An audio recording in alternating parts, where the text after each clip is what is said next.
నమస్తే, welcome to Andhra times news. ఇప్పుడు headlines చూద్దాం. అయోధ్య చేరుకున్న చిరంజీవి రామ్ చరణ్.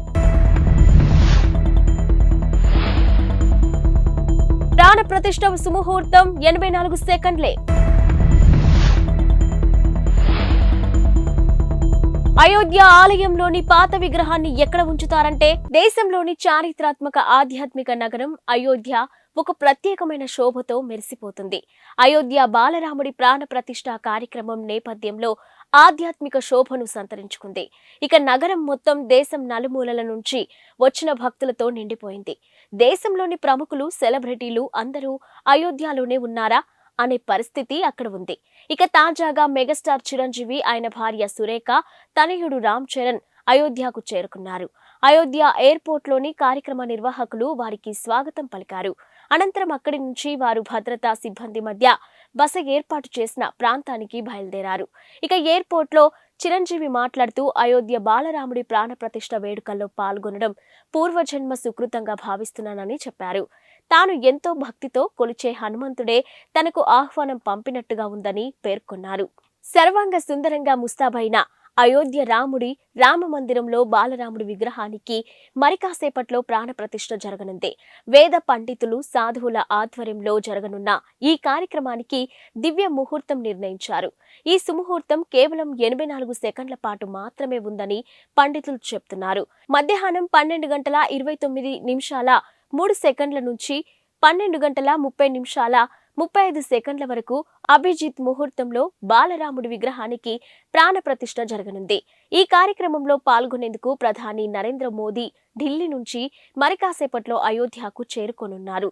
ఉదయం 10 గంటల 25 నిమిషాలకు అయోధ్య చేరుకొని వివిధ పూజా కార్యక్రమాలలో పాల్గొంటారు.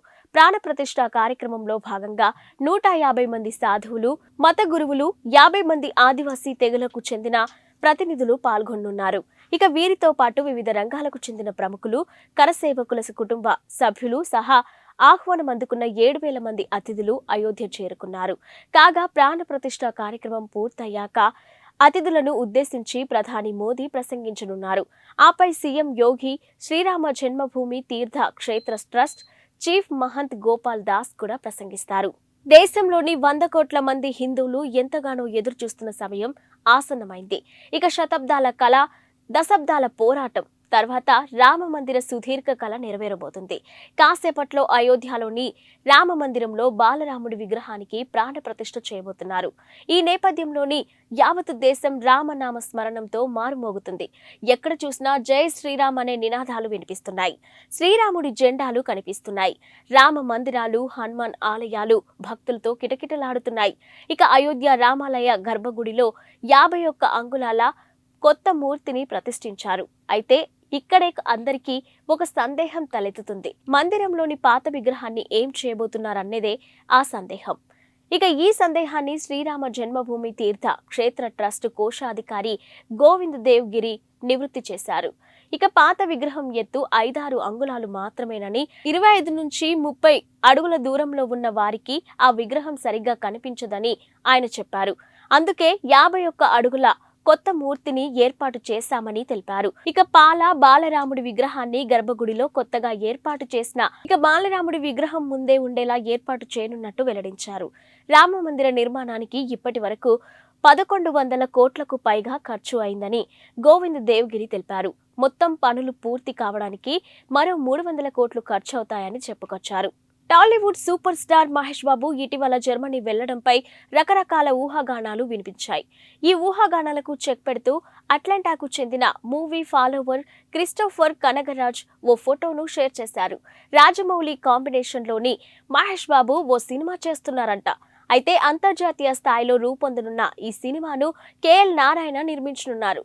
ఆఫ్రికన్ అటవీ ప్రాంతం నేపథ్యంలో సాగే ఈ action adventurous movie pre production work ఇప్పటికే మొదలైనట్టు తెలిసింది.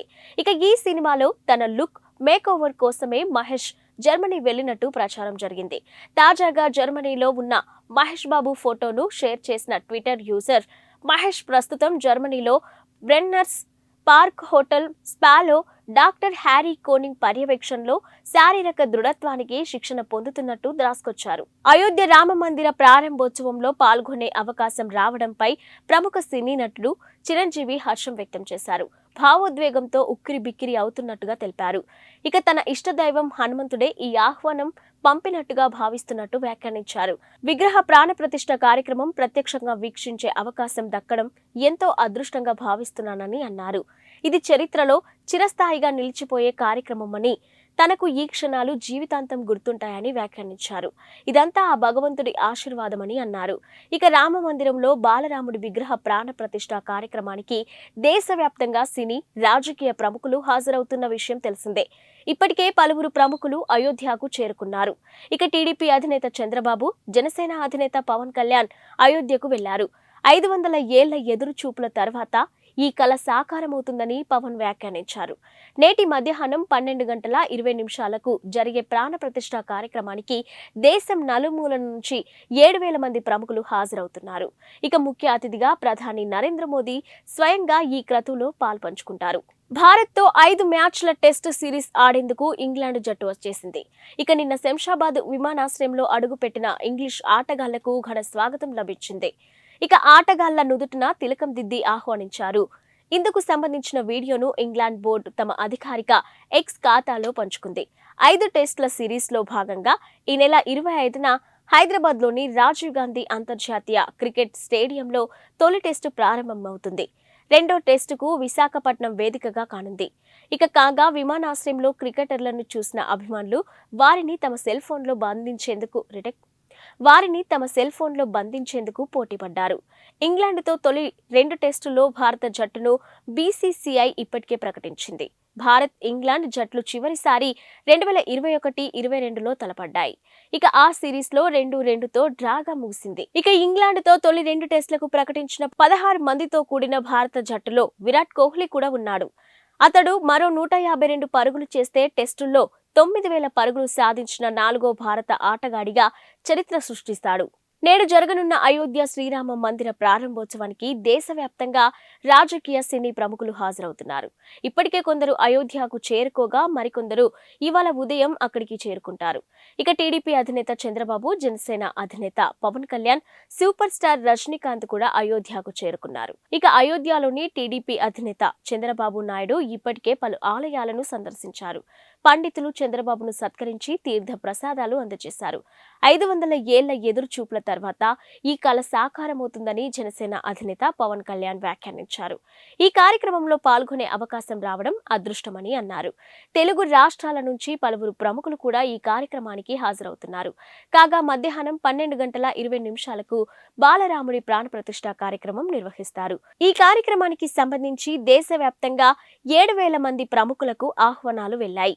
ముఖ్య అతిథిగా ప్రధాని నరేంద్ర మోదీ పాల్గొంటారు. జనవరి 22 దేశం యావత్తు గుర్తుంచుకోదగిన రోజు. ఆ మాటకొస్తే చరిత్ర పుటల్లో చిరస్థాయిగా నిలిచిపోతున్న రోజు. నేడు అయోధ్యలో జరగనున్న రామయ్య ప్రాణ ప్రతిష్ఠ కార్యక్రమంతో దేశంలో పండుగ వాతావరణం నెలకొంది. ఈ వేడుకను కనులారా చూడాలని దేశం నలుమూలల నుంచి ఇప్పటికే వేలాది మంది అయోధ్యకు చేరుకున్నారు. అసలు అయోధ్య రామయ్య మందిరానికి ఎందుకంత ప్రాధాన్యం?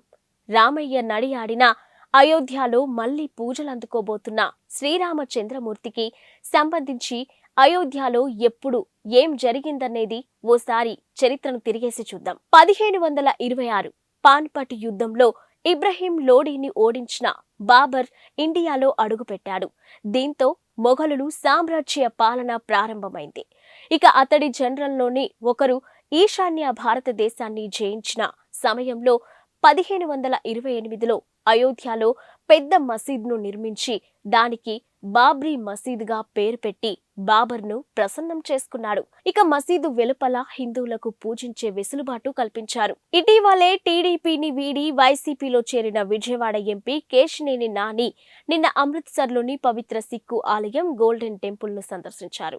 స్వర్ణ దేవాలయం వద్ద కుటుంబ సభ్యులతో కలిసి తీసుకున్న ఫోటోను షేర్ చేసిన నాని గత సాయంత్రం ఆలయాన్ని సందర్శించి అందరూ ఆరోగ్యంగా, సంతోషంగా, సుఖ సంతోషాలతో ఉండాలని ప్రార్థనలు చేసినట్టు తెలిపారు.